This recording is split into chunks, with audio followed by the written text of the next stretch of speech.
Hour number 3 of America's Forum for this Friday with Miranda Kahn, J.D. Hayworth. And Miranda, apparently Mitt Romney is on the phone right now saying it is a no-go for the presidency in 2016. We're receiving that word from Reuters. Are you surprised? Well, because you kind of wanted to see him battle it out, didn't you? What I wanted to see, and it's no secret about this, I want to see a conservative nominee for the Republican Party. Right. I want to see someone strong on the borders, someone strong on national defense, someone who wants to reduce spending. When you have a candidate like Mitt Romney saying that you're hearing talk that he wanted to rebrand himself as authentic, it gets to be a little problematic. But you know, Miranda, the guy who would know about any presidential run is a famous presidential son. And accordingly, we're so pleased to call in Michael Reagan, political commentator and chair of the Reagan Legacy. His Twitter handle is @ReaganWorld. Michael Reagan, welcome back to America's Forum. Good to be with you, JD. So, are you surprised that it's a no-go for Mitt? No, I'm not surprised by it at all. I think that meeting between Jeb Bush and Mitt Romney took place here a couple of weeks ago. They had to figure out which one should carry the water and go forward, and I think that's probably going to be Jeb Bush, and Mitt Romney's going to stay on the wayside and help where he can. But, you know, we missed a great opportunity in 2012, had Republicans, conservatives, if you will, shown up and voted. Mitt Romney would be president of the United States today, but he is not. Michael, I want to get your thoughts because J.D. was saying that he really wants a conservative to run, and he was kind of hoping that the two would kind of, what would you say, what's the word I'm looking for? Just drain the strength. They ballot out, there you and go. then a conservative would move forward. Exactly, that they would kind of counteract each other between having Bush and Romney. Well, and me too. I mean, I'd love to see somebody who's conservative, but, you know, define conservative. I mean, really define conservative. You could define liberal, define conservative. There's social conservatives, there's economic conservatives. There are so many groups within the conservative party, if you will, or conservative group. It's hard for them to find that one person that they really, in fact, like. I'll tell you what, I was talking to somebody just the other night, and I spoke at Liberty University about a year ago, and I told those people at Liberty University, the students, I said, you know, Ronald Reagan didn't reach out to the moral majority. He had a message that made the moral majority and Jerry Falwell reach out to him. And our problem today is we have too many candidates changing their message every time they give a speech. They need to have a speech, where they stand, what they want to do, and allow people to reach to them because of their messaging instead of always changing it up and getting caught later on like Mitt Romney did in 2012 with the 49%. Well, as you know, there are principles, and then there are methods for delivering those principles to the masses. New social media, Rand Paul, the libertarian, following in the footsteps of his father who ran for president, is trying to take care of that. And he's also, Michael, trying to inject a little bit of humor. Rand Paul releases what he's calling this secret tape of a phone call between Jeb Bush and Hillary Clinton. Let's take a listen. Hey, Hill, it's Jeb. Hey, Jeb. No, Bill, it's Jeb. To what do I owe this pleasure? Well, it's true. I'm thinking about running for president.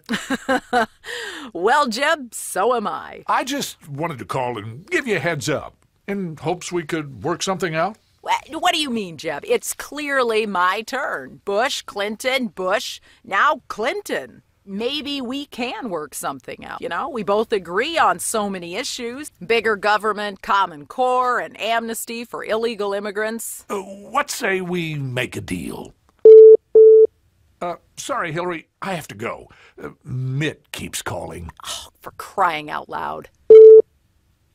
Now, we want to point out those celebrity voices were impersonated, but Rand using humor to talk about a real story in the news, Michael, that fact that the Bush family gave the heads up to the Clintons about Jeb wanting to run. Your reaction to that? About a minute remains in this segment. Yeah, I mean, great humor by Rand and making his point that he wanted to make.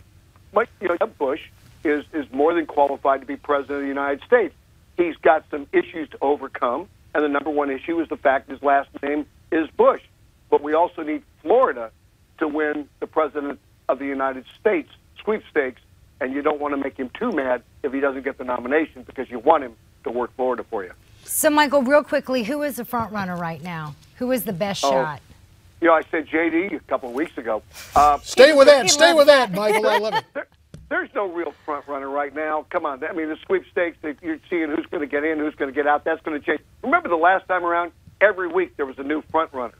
I would say this to those who want to run. Look at the consultants and the campaign managers from 2012. Don't hire anybody who lost. Great advice, Michael. When we come back, more with Michael Reagan here on America's Forum.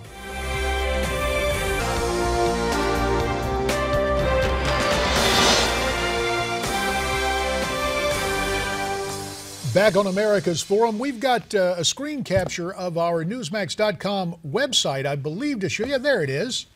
The headline, Mitt Romney, I won't run in 2016. With Miranda Kahn, J.D. Hayworth, let's continue our conversation with Michael Reagan, chair of the Reagan Legacy Foundation. His Twitter handle is @ReaganWorld.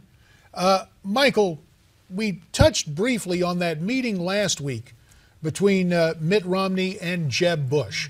In retrospect, do you believe that was more of a, hey, I'm going to stay out and I'm happy to help you kind of meeting? Yeah, I think that's what it was. I mean, they're both trying to capture the same group of Republicans, if you will, and they were going to split the vote. And I think they chose to, in fact, let Jeb Bush be that person. It would be nice, to be honest with you, J.D., if the conservatives who want to also get the nomination would do the same thing, find their horse and let it ride. Because what happened is, it happened in 2012. You put 8 conservatives on a platform with one moderate, Mitt Romney. The moderate's always going to win because the 8 conservatives are going to split their own vote. Conservatives need to find out who they want and get behind that person so they're not splitting votes through all of the primaries. They're, in fact, out there. Pick 2, pick 3. When my father won in 1980, you might remember, he was the only conservative running in a sea of Republican moderates. He split the vote with no one. It seems that nobody's learned from those days, and we need to learn how you win the nomination. You win it a lot by not putting 8 people on the stage who are trying to be more Reagan than Reagan. But isn't it the calendar has gotten so front-loaded that within the first 3 months of the campaign, it's pretty much, you've had the situation where a lot of guys have to drop out anyway. So, but even those 3 months, you think that kind of delay is toxic to the ambitions of conservatives ending up winning the nomination? Yeah, it really is. I mean, look, the last time, and there was a conservative at the top of the heap every week. Every week there was some new conservative at the top of the heap. And ultimately they fell by the wayside, and Mitt Romney became the nominee, of the party. So find your horse and get on your horse and ride that horse. But the other problem is, JD, and you're very aware of this, are the campaign finance laws. A lot of these people stay in the race when they should have been out a long time ago because of matching funds. And so they stay around waiting for those matching funds to catch up so they get whole again. And that's a huge problem with the whole nominating process. So, Michael, let's continue playing political strategist. If you were in charge of moving the chess pieces, how would you move them? If I was in charge of the chess pieces right now? Yeah.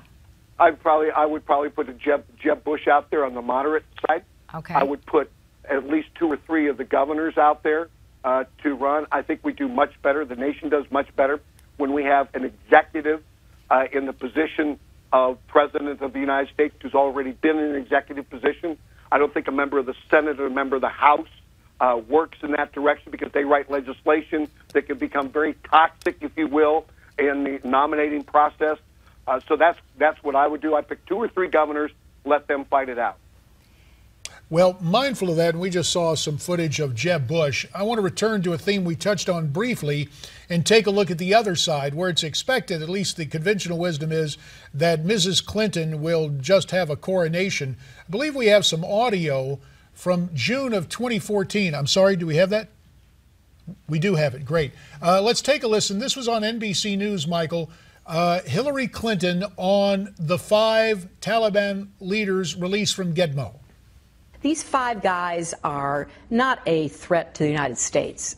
They are a threat to the safety and security of Afghanistan and Pakistan. It's up to those 2 countries to make the decision once and for all that these are threats to them. So I think we may be kind of, missing the bigger picture here. Or, Michael, was Hillary missing the bigger picture when she said those guys would be no threat to the United States? We have about a minute left. She's missed more than the picture here. She's missed everything. I mean, those guys who aren't a threat to the United States, I think 3 Americans just got killed in Afghanistan by whom the Taliban, you have one of those going back to the Taliban, the non-terrorist organization that the administration likes to talk about. That is her toxicity, for the 2016 race. And the reality of it is, I hope she gets the nomination. I told you that last week, and I will vote for her when she is in California on the primary. I want her to get the nomination of this party. If she can't be beat by Republicans, we need to just pack up and go home. Well, Michael Reagan, we appreciate. We've gotten your advice, Michael, on about everything. I'm going to depart from the script in our discussion thus far. Sunday's Super Bowl. Will it be Seattle or will it be New England? 20 seconds on that. It depends whether your balls are up or down. Oh. Ooh. We'll just leave it as that. We'll just let the record reflect that comment came from our friend Michael Reagan. Well, inflation's a big thing. His Twitter handle at Reagan World. As always, Michael, we appreciate your time. And I love Pete Carroll. You take care. All right. America's Forum continues right after this.